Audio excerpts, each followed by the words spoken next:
Gregorio nace en Caracas. Sus padres españoles habían emigrado a Venezuela unos años antes para trabajar. Allí se conocen, se casan, nacen Gregorio y Consuelo y a los años la familia quiere volver a España y entonces es cuando llegan de casualidad a San Sebastián, cuando tiene 5 años, apenas recién cumplidos, porque alguien les dice que se traspasa el negocio de una lavandería.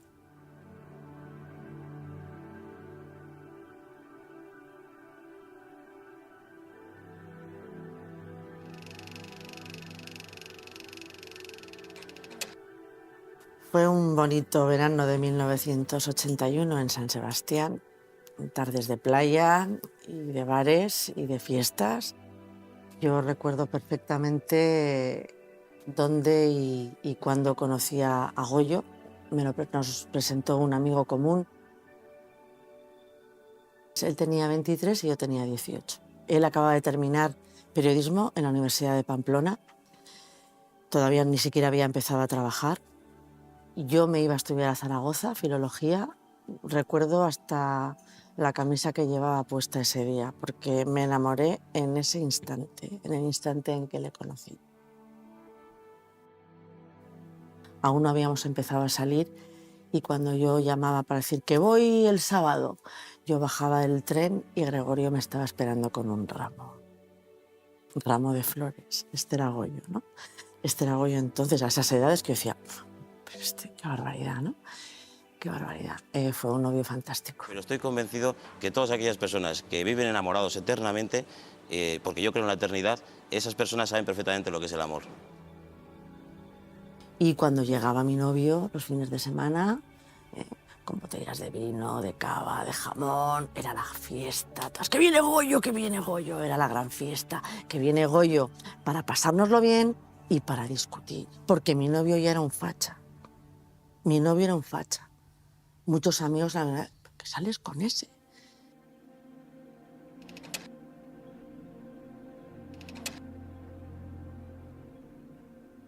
Él entonces, como muchos entonces, estábamos muy preocupados por lo que pasaba y ya habíamos participado en las pocas manifestaciones que se habían organizado por víctimas de ETA. Y sí, había mucha preocupación entre los amigos y las cosas empezaban a moverse en la calle bastante. Y a todos nosotros nos sorprendía que era aquello, que era ese monstruo que estaba por ahí creciendo, que se llamaba ETA y del que nadie nos hablaba. Ni en casa, ni en el colegio, ni en el instituto. Había mucha tensión en el ambiente. En el instituto donde yo estudiaba, todos los viernes se convocaban asambleas, cualquier excusa era buena. Han torturado, han detenido. Se paraba la actividad en el instituto, por supuesto, se paraban las clases. Igual que los sábados cuando quedábamos amigos, pues lo primero que nos preguntábamos es si había follón. Y el follón era, pues eso, un grupo de jóvenes y no tan jóvenes, muy bien organizado, que controlaba la parte vieja de Donostiarra, quemaban autobuses, quemaban cajeros, era sábado tras sábado incesantemente, ¿no? Era una masa que se iba moviendo, una masa silenciosa que nos íbamos moviendo como marionetas al hilo de lo que marcaba esa inmensa empresa que se estaba fraguando, que era la organización terrorista ETA, ¿no? Con su partido político, con sus medios de comunicación, con sus juventudes, con su reclamo feminista, con su reclamo ecologista. Nadie hablaba ni de terrorismo ni por lo tanto nadie hablaba de sus víctimas, ¿no? Allí solo se hablaba del pueblo vasco, de los derechos del pueblo vasco, de la independencia del pueblo vasco.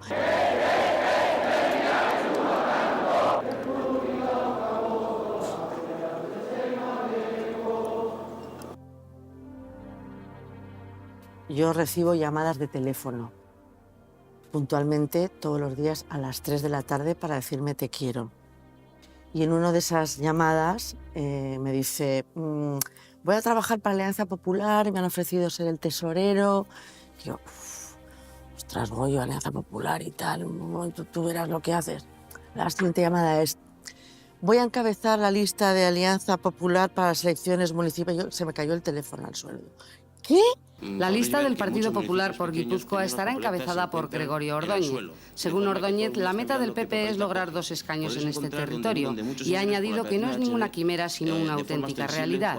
En el Partido Popular del País Vasco ha ocurrido una cosa lógica, y es que debido a esa presión del terrorismo, debido a la violencia, aquí ha habido gente muy joven que inconscientemente o conscientemente, inconscientemente es mi caso, con 23 años, en su día nos lanzamos en una batalla muy bonita, pero es normal, porque es muy duro decirle a un abogado, da la cara por el Partido Popular en Guipúzcoa, o a un comerciante, se arriesgan a que les destrocen los escaparates. Yo creo que conocí a Gregorio en torno al año 82. Había unos grupos de personas jóvenes que se iban incorporando entonces al entonces Partido Alianza Popular, especialmente en Guipúzcoa, que tenía una referencia especial en Gregorio Ordóñez, ¿no? Y recuerdo que pregunté por él, ¿no? Me dijeron, bueno, hay uno que sobresale por sus características, por sus condiciones, que es Gregorio Ordóñez. Unos meses después, pues tuvimos la oportunidad de conocernos y tuvimos la oportunidad de conversar y hablar. Y siempre me llamó mucho la atención su modo de ser, su modo de pensar, su modo de vivir. Lo transmitía con todos en todas las conversaciones, ¿no? Y por lo tanto su personalidad quedaba muy fijada desde el comienzo, desde esa definición que yo puedo decir, una fuerza de la naturaleza. Yo recuerdo el primer mitin al que escucho a Gregorio fue en el Hotel Orly. Yo, por supuesto, en mi casa no dije dónde iba, y mucho menos a mi padre. O yo era muy nervioso, tenía muchos tics, era la primera vez que hablaba en público. Bueno, pues yo tenía muy claras las ideas. Yo creo que fue en parte lo que más me gustó de él, ¿no? Que si el gobierno negocia con ETA, significa que estamos de alguna manera prostituyendo la democracia. Significa que más vale comprarse una escopeta que votar, porque si se negocia con asesinos, pues es como si un banco negocia con sus propios atracadores. Sabía lo que quería hacer. Y lo bonito sería que todos otra vez dentro del bloque democrático, sin fisuras, sin reuniones a espaldas del bloque democrático como ha hecho el PNV con HB durante el mes de julio, nos unamos y decidamos en consenso mantenernos firmes. Y estaba convencido de que la política era un camino auténtico y muy saludable para cambiar muchas cosas, como hacía falta cambiar en el País Vasco, ¿no? Un acto más donde se demuestra claramente que el pueblo vasco y el pueblo navarro quieren la paz. Por la liberación de Euskadi. Todos a una. Vota Herri Batasuna. Mientras Herri Batasuna convocaba sus mítines con todo el espectro y toda la marca de ETA, sin ningún pudor, la Alianza Popular funcionaba como un partido clandestino. Los vascos somos todos los que luchamos por esta tierra, todos los que hemos dejado nuestro tiempo, nuestro esfuerzo, nuestro sudor y nuestra sangre en levantar esta tierra. San Sebastián es la capital de España más difícil, donde siempre ha imperado el radicalismo de HB, han ganado siempre aquí, donde ha imperado el nacionalismo. Gregorio transmitía alegría, no transmitía la dificultad que se vivía allí todos los días, ¿no? Que vivíamos todos los días. Transmitía al contrario la alegría, la capacidad, la decisión de decir, no, si con todo esto les vamos a barrer, les vamos a quitar de en medio, les vamos a ganar, ¿no? Me metí en política solo por 2 motivos. Porque quiero mucho a mi tierra y no me daba la gana verla con un yugo doblegada tanto por los pistoleros de ETA, que todos los días convertían esta bendita tierra en un charco de sangre, y también porque no me daba la gana la forma de actuar de un pistolero verbal, que es el señor Arzayuz. Los amigos éramos los que pegábamos los carteles de madrugada de Goyo, y no sé si le votábamos todos. Yo creo que en las primeras elecciones yo creo que no le voté. Sales por ahí con él, la gente le reconoce en la calle, le pregunta o le abraza, le insulta. Mucha gente vinculada a Herri Batasuna. Estos están deseando mi muerte, ¿no? Y Goyo me decía, tú déjame con este que... Escuchaba a todos. Le daba igual que fueran socialistas, comunistas, le daba exactamente igual. A mí Gregorio no me consultaba las cosas, a mí simplemente me informaba de sus decisiones, sobre todo cuando se trataba de este tipo de decisiones, porque él sabía que yo le iba a decir lógicamente que no. Cuando él me comunica que va a encabezar esa lista, yo soy la primera que le dice, pénsatelo, pero ¿qué vas a hacer en estos tiempos, todo lo que está pasando? Todos sabemos que no hay nada que hacer, que Gregorio ha tomado una decisión pensada, muy reflexionada. Nadie quería encabezar la lista al Ayuntamiento de San Sebastián.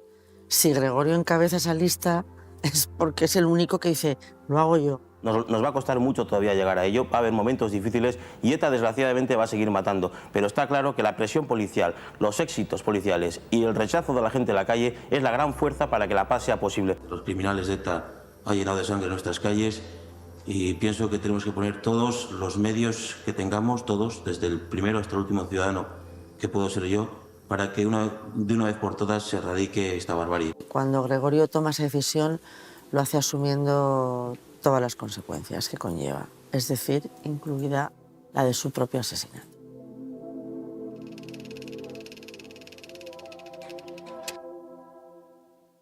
Fue a mediados del 89 cuando decidimos casarnos. Y entonces fue cuando proyectamos la boda para el 16 de junio de 1990. Fue una boda muy divertida. Yo me acuerdo que al día siguiente a Goyo le dije, quiero hacer esto todos los años. Que Goyo me decía, pero tú estás loca, ¿cómo vamos a hacer esto todos los años? Digo, sí, quiero repetir. Entré en el ayuntamiento en el año 91 y yo tenía 26. Y yo entré de secretaria de grupo y al cabo de un año yo pasé a ser asesora de Gregorio. Y yo trabajaba estrechamente con Gregorio Ordóñez, que era el teniente alcalde, presidente del PP de Guipúzcoa, portavoz del PP del País Vasco. Tenía una marchita en mancha negra y al final se cayó. Yo era un hombre absolutamente valiente, comprometido, trabajador, porque trabajaba 14 horas al día. Ya estaba... Nada. Hola, ¿qué hay? Muchísimas vallas, mucha potenciación publicitaria aporta poco. Creo que cada día aburrimos más con excesos propagandísticos al ciudadano. Yo creo que quienes nacimos en el País Vasco en los años 60, 70, 80, bueno, ya nacíamos con el estigma de estar en una sociedad absolutamente politizada. La ciudad de San Sebastián es una ciudad preciosa, es que ha tenido siempre un entorno fantástico, pero es una sociedad como la del resto del País Vasco atemorizada. Lo que pasa es que nosotros vivíamos en un entorno en el que no nos callábamos, al revés. Bajo el lema Rompe tu silencio, los jóvenes populares quieren destruir los muros que, a su entender, se han levantado en la sociedad vasca. Éramos un poco esa parte de la sociedad muy minoritaria que alzaba la voz. Y para que se enteren esos salvajes que por mucho que maten vidas, que ya van 900 vidas, no van a conseguir nunca nada.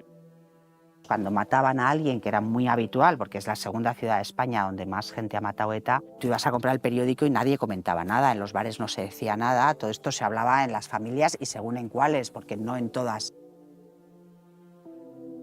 Aquello te lo creías de verdad y era, bueno, pues una forma de vida casi, o si no era muy difícil, no era un trabajo normal. El grupo de amigos que salíamos los fines de semana éramos ese grupo, Eugenio, Gregorio, Elena, nosotros, con lo cual, bueno, pues estábamos compartiendo no solamente el trabajo, sino también el ocio.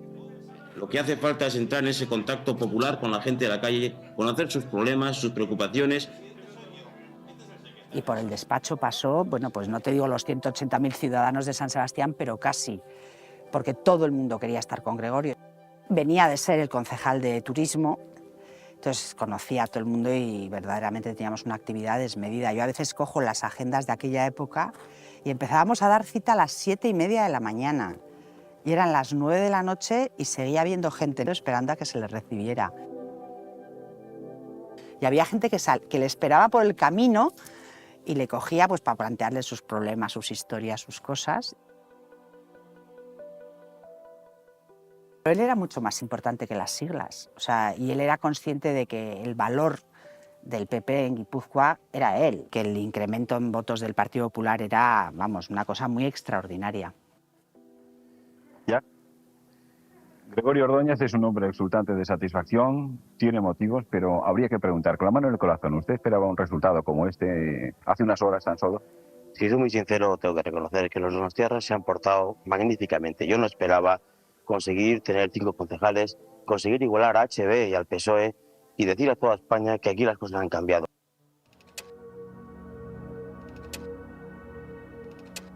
¿Estás lista? Sí. no llegar a la noche del caso se estropeará. Fui yo la que le dije, juego, yo lo tenemos todo, estamos instalados, trabajamos. Yo tengo ya 30 años, yo quiero tener un hijo. Entonces él dijo, bueno, pues adelante, vamos a por él. Y Javier nace en el 93. La toallita. No tenemos baberitos. Él no hablaba de tener hijos nunca. Y yo con los años he sabido por qué. En el hombro para que eche el aire, ya verás, ya que está. Y yo creo que Goyo no quería traer huérfanos a este mundo. Pero cuando nace Javier, ahí empieza a hablar la madre, ¿no? Goyo, llevas 12 años con esto, piensa en hacer otra cosa, ¿no? Porque además a él le empiezan a llover ofertas de empresas privadas. Yo le invito a que considere alguna de esas oportunidades. Pero Goyo está acariciando un momento fantástico en su vida, el de ser alcalde de su ciudad, que es su máxima ambición. Yo no lo asumo, pero lo respeto y le acompaño y le veo en sus mítines, me escondo en las últimas filas para ver cómo reacciona la gente. Yo lo que quiero es resolver los problemas de la gente, pero para eso necesita escucharles y estar con ellos y ver las cosas que pasan en la calle, ¿no? No es un tío que está bloqueado en su despacho, con miedo. Esos lunes que llega al ayuntamiento y abre su casillero y alguien le ha dejado una bala, esa bala que a Gregorio le dejan en el casillero del ayuntamiento, a Gregorio lo hacen todavía más fuerte. ETA tenía un poder brutal, por supuesto tenían el partido político que estaba en las instituciones y el PNV cedía. O sea, a mí Gregorio no me traslada en ningún momento ninguna sensación de miedo, pero es que es tan evidente. Es tan evidente. Claro, Goyo no cambia ni siquiera los itinerarios que hace. Goyo sale todos los días a la misma hora de su casa. De hecho, yo sé después muchas cosas que no sabía antes. A mí Goyo no me cuenta todo. A ver, Gregorio, estamos hasta los cojones de ti. Una declaración más tuya, y tu familia corre un riesgo de morir. Cualquiera de ellos. Estamos hasta los cojones ya de ti. Fuera de Euskadi, cabrón. Sí, el problema de ETA se soluciona cuando el último asesino esté en la cárcel, pudra sus huesos en la cárcel. Lo demás son tonterías. Los partidos políticos lo único que hacemos es perder el tiempo. Goyo, a pesar de eso, es que él, yo creo que se dijo a sí mismo, dijo, yo no muevo ni un milímetro, ni de lo que pienso, ni de lo que siento, ni de lo que hago, ni de los pasos que doy en mi ciudad, y que pase, que sea lo que Dios quiera. Cuando nace Javier, Goyo arranca solo el coche y le da la vuelta a la manzana y entonces bajamos Javier y yo. A mí me engaña, me dice, voy a ver que tengo el coche aparcado en no sé dónde, bueno, teníamos de garaje. El político como tal no estaba en la diana de ETA. Es verdad que nos insultaban, nos agredían, pues si poníamos una mesa para hacer campaña electoral nos tiraban la mesa, pero no teníamos miedo físico que nos mataran. Y a mí me cuentan sus amigos que incluso van a hablar con la Tucha, a comunicarle, oye, me están siguiendo. Y Atucha le dice que no tiene por qué preocuparse, que no aparece ningún papel.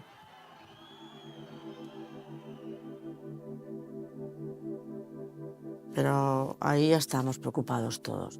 O sea, diciembre fue un mes muy malo cuando asesinan al sargento de la Policía Municipal, Morcillo, en diciembre del 94. Gregorio ya llevaba unos días muy nervioso. Yo le sentía muy intranquilo. Sabíamos ya hace un tiempo que había una serie de personas dentro de la Guardia Municipal que eran colaboradores de ETA. Se sabía por documentación aparecida en Socoa que está jugando el papel de amigo de los asesinos.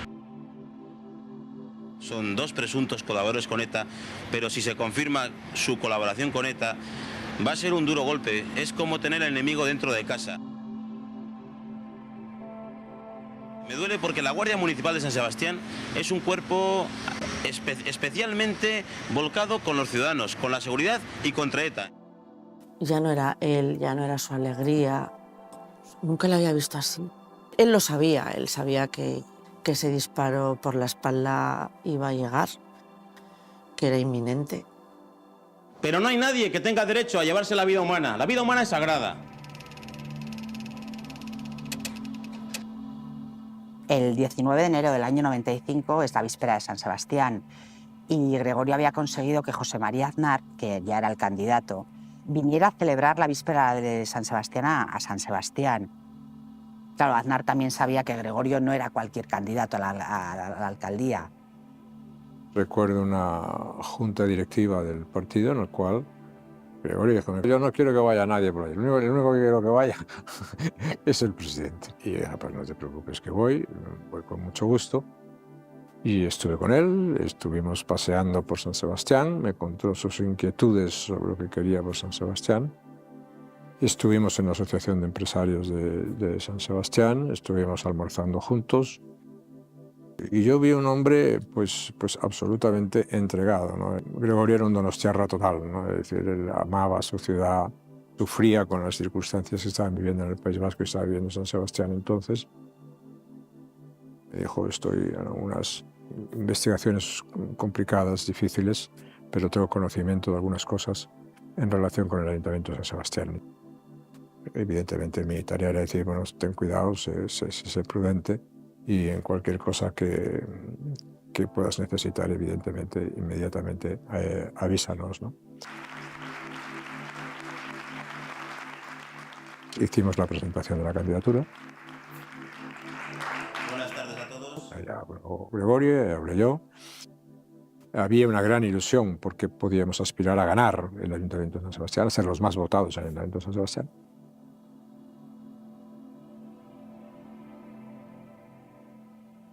Durante el día, él deseaba que yo fuera la tamborrada. Hicimos las fotos con los gorros y lo pasamos muy bien, la verdad. Y desgraciadamente, pues esa fue la última vez que hablé con Gregorio.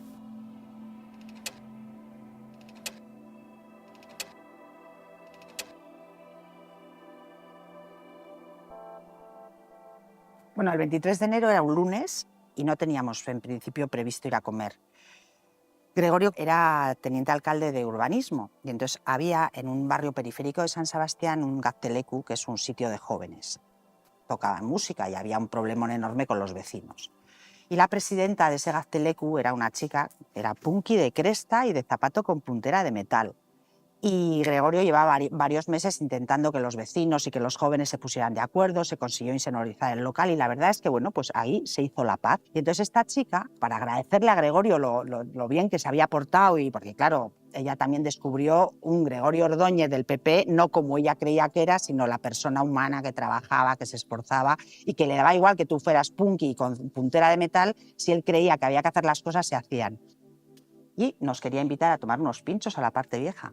Como íbamos muchas veces a tomar un pincho, una ración de ensaladilla y volvíamos, o sea, es que no estaba ni previsto. Tan claro es que no teníamos miedo físico que cuando nos sentábamos en un bar nunca queríamos sentarnos mirando a la puerta. La parte vieja de San Sebastián, una zona típica de restaurantes y de bares para tapear, pero también una zona por la que ETA parece tener cierta predilección para actuar. El pasado verano moría en la Sociedad Gastronómica La Unión Artesana el empresario José Luis Solarte.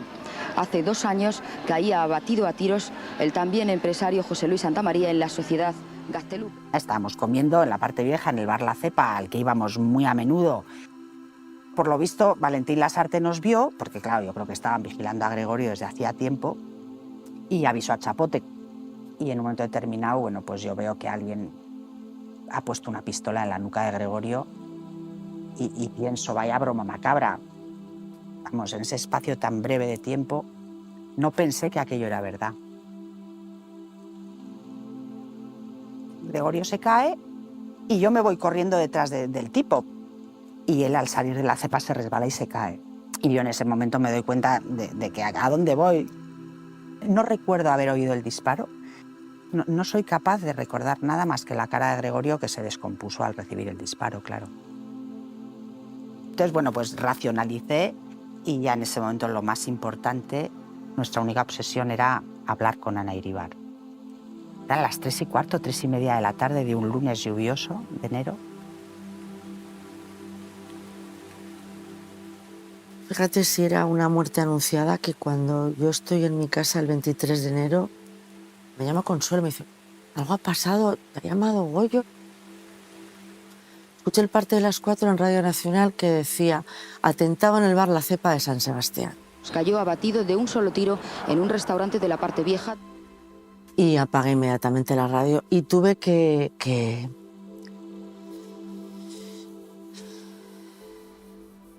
Yo estaba trabajando normalmente en la sede de Génova y me dieron la noticia. A mí esa noticia, como es evidente, me dejó una impresión enorme. Era una persona con la cual tenía mucho cariño por él, sino que además acabamos de estar juntos, ¿no? Tuve que separar a mi hijo de mi propio cuerpo porque sentí en ese momento que me petrificaba, que desaparecía.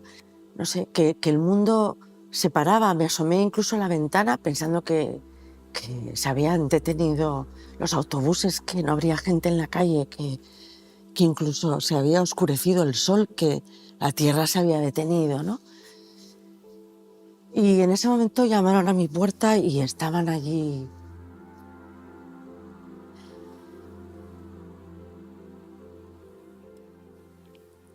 María Sangil y Eugenio,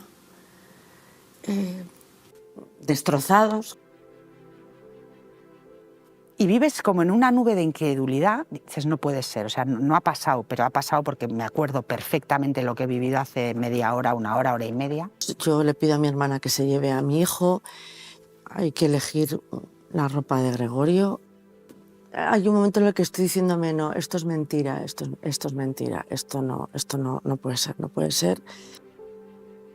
Salgo del portal, en el portal hay un montón de cámaras en la calle y cuando llegamos a una plaza, la plaza de Pío XII, nos detenemos.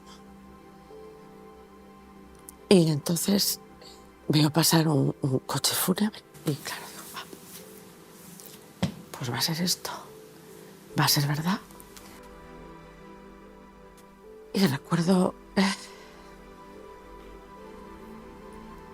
la llegada al ayuntamiento,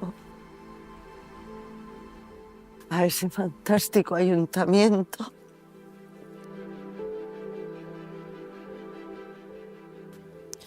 Y recuerdo aquellos gritos de alcalde, alcalde, alcalde, Ordóñez, alcalde.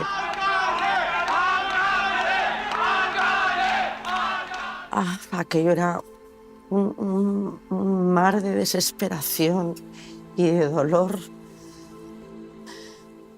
Era tan profundo y tan devastador. Yo en ese momento lo que pensaba era, Gregorio está solo, le hemos dejado solo, no le hemos podido salvar, no le hemos podido salvar. Aquí no te voy a dejar. Contener la rabia que te da esto, no sé, mucha tristeza. Me han matado un trocito, ¿no? También a mí. Que si era muy duro en sus palabras, es que así teníamos que ser todos.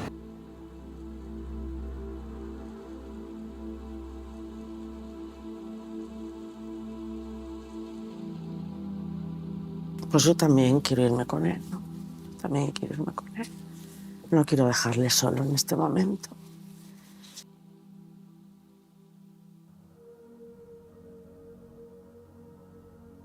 Durante la mañana han pasado por este consistorio María Sangil, secretaria de Ordóñez, y la persona que le acompañaba en el almuerzo cuando lo asesinaron, y Carmen Nájel, concejal también del Partido Popular. Solo han ido para recoger algunas cosas. Yo recuerdo que en los meses siguientes Cote y yo no veíamos a nadie, y Cote venía a mi casa y bueno, nos encerrábamos en un cuarto abajo en mi casa y hablábamos los dos y nos aislamos del mundo porque no queríamos estar todo el rato contando. Yo me fui a vivir a casa de mis padres, estando casada y todo. Mi madre, que era una mujer extraordinaria, dijo, tú tienes que ir al psicólogo. O sea, yo no podía cerrar la cortina de la ducha. La sensación de miedo empezó a partir de ese día. Para mí el asesinato de Gregorio significa el comienzo del exterminio del Partido Popular. Del principal dirigente del Partido Popular en el País Vasco pasó al presidente del Partido Popular en toda España, ¿no? atentado fue en abril, fue 3 meses después, y afortunadamente, a diferencia de Gregorio, pues yo tengo la suerte de poder contarlo. Está por encima de todo.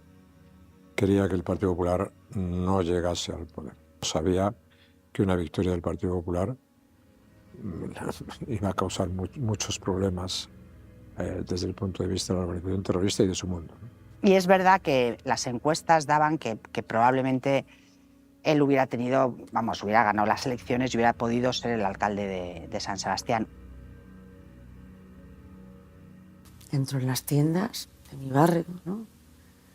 Nadie dice nada, se hace un silencio sepulcral a mi alrededor. Bajo en el ascensor con mis vecinos y me dan la espalda. Me siento como un fantasma.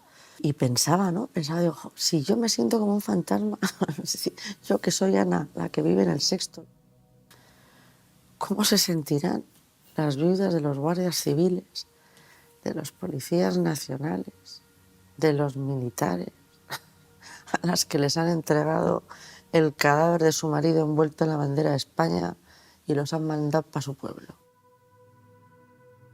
Madres, huérfanos, viudas, hermanas, hermanos, todos vamos con esa mochila invisible que nos acompaña hasta la tumba.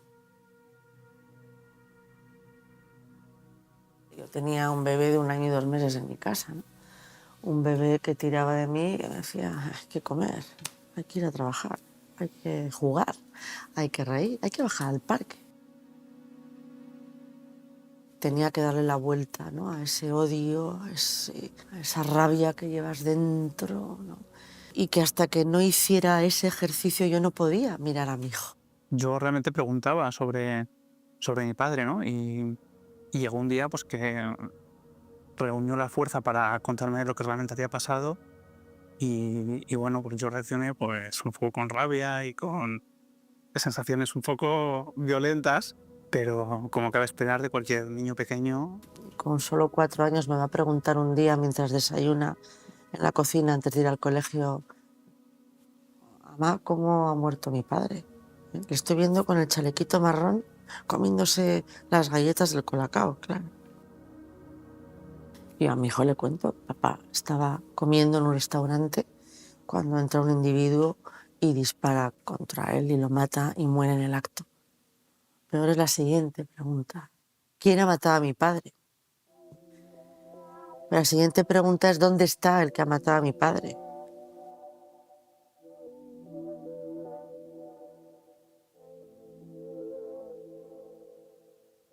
Mi familia, mis amigos, mi casa, mi marido está enterrado aquí.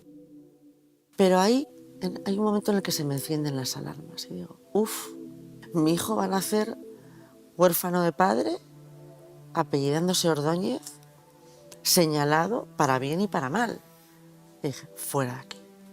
O sea, yo tenía 31 años cuando asesinan a Gregorio y a los 33 me voy de San Sebastián con mi hijo y yo tenía muchas ganas de hacer muchas cosas. Es un tío súper sensato, mucho más sensato y ordenado que su madre y muy inteligente y muy cariñoso. Entendió muy bien quién había sido su padre, por qué ETA había matado a su padre y qué importante sigue siendo todavía hoy su padre. Yo, si tuviera que definirlo con algunos adjetivos, yo diría que sería autenticidad, entrega y responsabilidad. A Gregorio le matan en enero y las elecciones son el 26 de mayo, creo, de ese mismo año 95. Yo me meto en la lista porque creo que se lo debo a Gregorio. A mí me impresionó mucho no solamente el carácter de María San Gil, la personalidad de María San Gil, ¿no? Me impresionó de una manera muy especial el talento político de María. Yo había asimilado y había absorbido mucho las cosas de Gregorio Ordóñez. No pensamos que ETA en ese momento iba a socializar el terror. Esa estrategia no la conocíamos, no sabíamos que para los políticos, los periodistas, los jueces iban a estar en la diana. Fueron años verdaderamente durísimos. Es que salías de casa por la mañana, yo me acuerdo, yo les daba un beso a mis hijos Y decía, Dios mío, por favor, que vuelva por la noche. Y me siento orgullosa de haberlo hecho y agradecida de que me dieran la oportunidad de hacerlo.